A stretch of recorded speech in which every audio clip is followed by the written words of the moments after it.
The following program is brought to you by Jack Miller. It's Down to Business with Jack Miller. Forget what they teach you in school. This is real life, not Wall Street, but Main Street. A real show on what's really involved with starting and running a business with all the ups and downs. Our guests will answer your questions and provide you with valuable information. Stay tuned and join in the conversation. Listen to him. With that, you ready for our first guest? I am so ready. On the edge of my seat. We have a guy by the name of Brett Elam on the phone. Brett, are you there? Yes, sir. Hey, Brett, thanks for joining us. Brett, I want to set the stage and introduce everyone. Brett is a bankruptcy attorney in South Florida. I'm going to say, Brett, you're the best-in-class bankruptcy attorney in South Florida, and I know how much you fight for your clients and you take their needs seriously. So I appreciate you taking your time to be there today. Well, I appreciate that. I'm glad to be here. And Brett has a big fan club. I put him up on Facebook that he's coming. He got like a couple hundred likes, people. So it's because he has I put it, your picture, Brett. You're an attractive guy. I'm not trying to pick you up, but you're a good-looking guy, and everyone likes you. So, it must be the bow tie. It could be. Jack spreads man love every show. I love it. I would spread woman love. I'm non-discriminatory with my love. No, when we had Sydney on, you were totally undiscriminatory. Brett, before we start, I have a bunch of questions for you about bankruptcy and some of the stuff you do, because there's a lot of people suffering in our country right now, and I know that you can help them. But first, can you give out your contact information? That way, if anyone wants to get you or contact you, they can. They know how the best way to. Yeah, sure. My phone number is 561-833-1113. My website is www.brettelamlaw.com, and that's BRETTELAMLAW.com. Great. Brett, let me jump into it.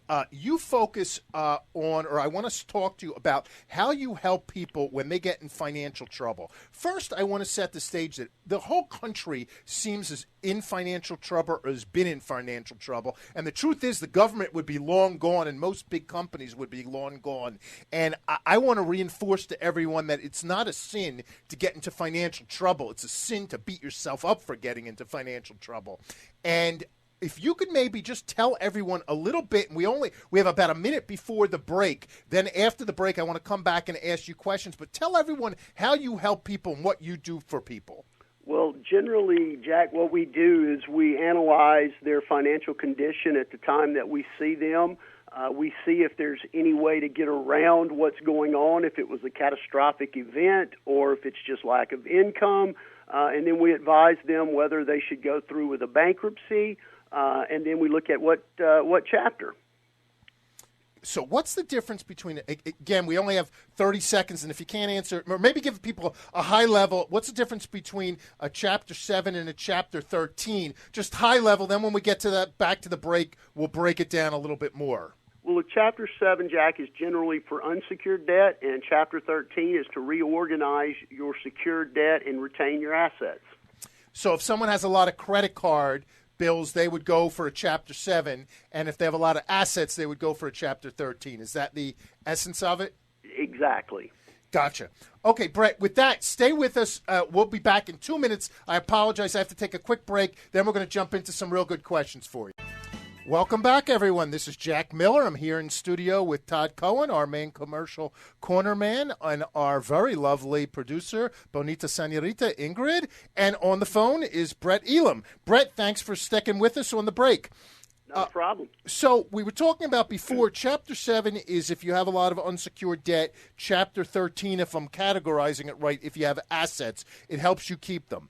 When should somebody come and see you? In other words, when is the point or the line they cross where they have too much debt, where they can't deal with it anymore, that they need someone of your expertise to help them out?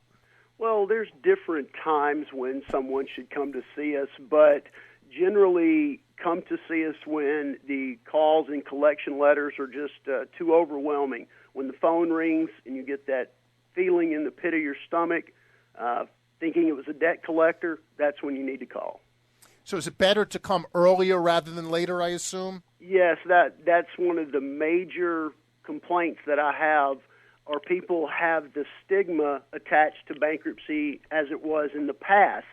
So they just put it off, and they still think of it as this scarlet letter, and it's not any longer. And the sooner you get it taken care of, the sooner you can start to financial freedom. Is there a dollar amount, and I apologize for peppering you with questions, I just have so many of them.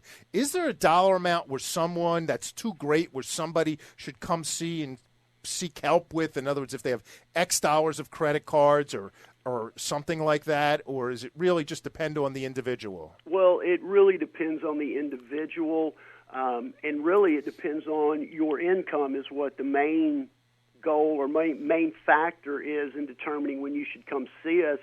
At the end of the month, if you don't have money to pay the normal living necessities, it's time to come see us.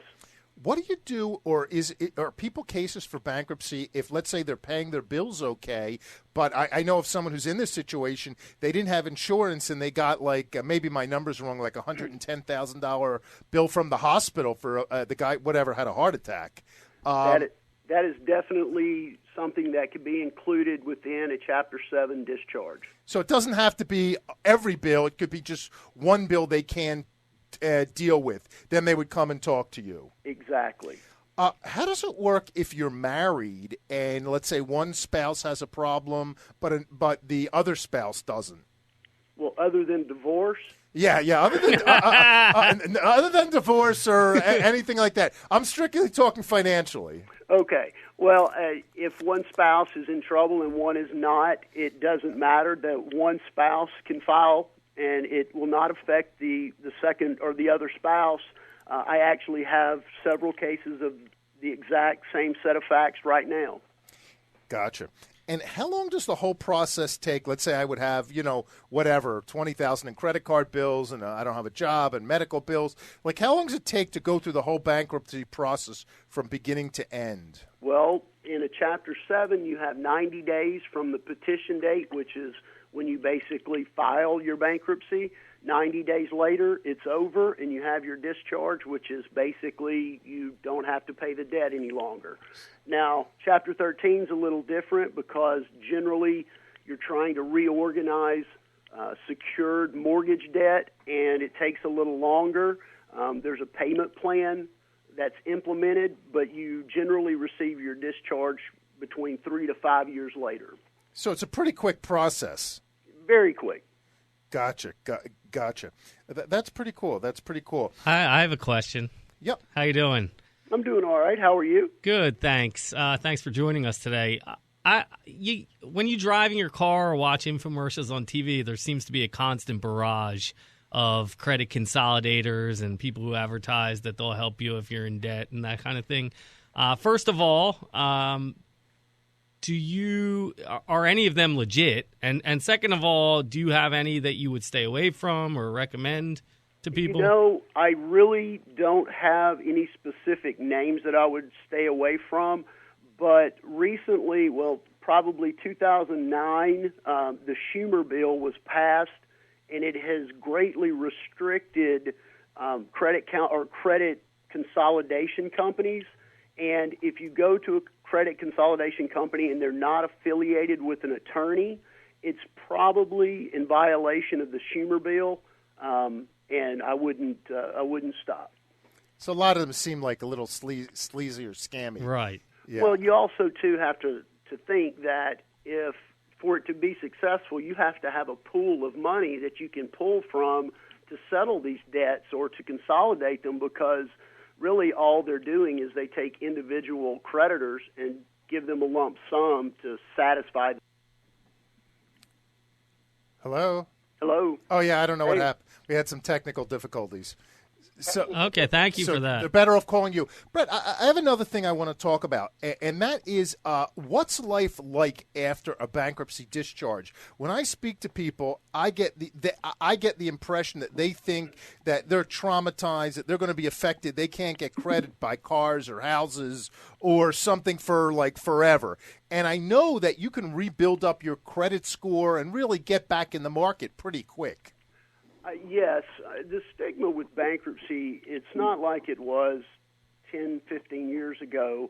Now, there are special lenders that they specialize in lending to people that are even some in active bankruptcies.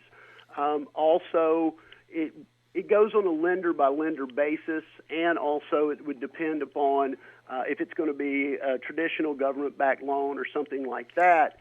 Might be a little bit longer after discharge to obtain, but there's always something out there. And I think there's active things people can do, like secured credit cards, to reestablish their credit during and after bankruptcy. That's one of the things that I advise in post-bankruptcy counseling would be to obtain a secured credit card and to use that to increase your credit score, and then get a small card, run it to close to the limit, and then pay off a portion of it. But make sure you do it responsibly. Gotcha. Brett, we got to take a break, and I feel bad that this segment's over. You are fantastic. Could you give everyone out your contact information and your website? That way our listeners can contact you directly. Yeah, sure. It's my phone number is 561-833-1113. The website is www.brettelamlaw.com, and it's BRETTELAMLAW.com, and my email is just BELAM@brettelamlaw.com. Gotcha. Anything that we have like 30 seconds left before we have to take a hard traffic break to tell everyone there's a lot of traffic in Miami.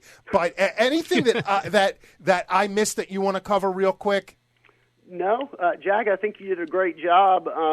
I just would like to stress that if anybody's out there that is experiencing any of the financial struggles that we just discussed or we named, if any of those are there, don't wait. It's not embarrassing to come talk to somebody. That is the hardest part, is to make the decision to talk to somebody. Once you make that decision, it's all over. You're there. And there's no more stigma to it. Financial freedom, I think, is a big thing. Exactly. And I know, I think once they go to you, people are going to be able to sleep at night a lot better. That's one of the things that I require of my clients, is that they don't worry anymore. That's why they're retaining me.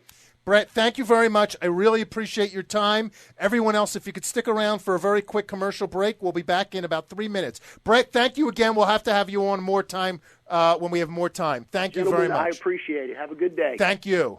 Bye-bye.